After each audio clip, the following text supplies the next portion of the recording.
C'est vrai qu'on a eu le plus gros crash des cryptos là, le 10 octobre. Alors effectivement, en termes de volume échangé, ça a été un des plus gros cracks sur les cryptos, une des plus grosses crises.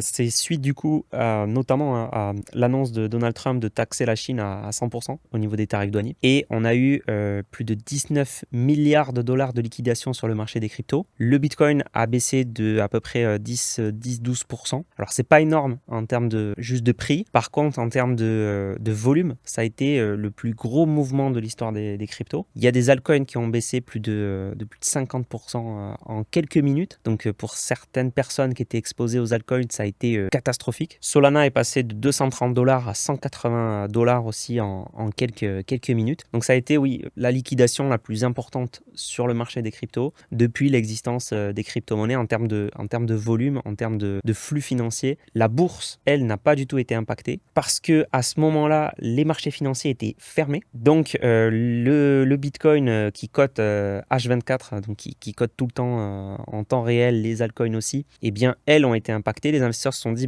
comment me sécuriser suite à l'annonce de Trump? Parce que à la fois, les marchés crypto sont ouverts, donc je peux vendre facilement. Et en plus de ça, les cryptos sont bien plus risqués que les actions, bien plus volatiles. Et donc, ça a été une mesure finalement de protection des investisseurs de vendre à ce moment-là. T'es toujours pas abonné alors que je parle d'investissement tous les jours, donc abonne-toi pour améliorer tes finances et appliquer des stratégies simples et efficaces.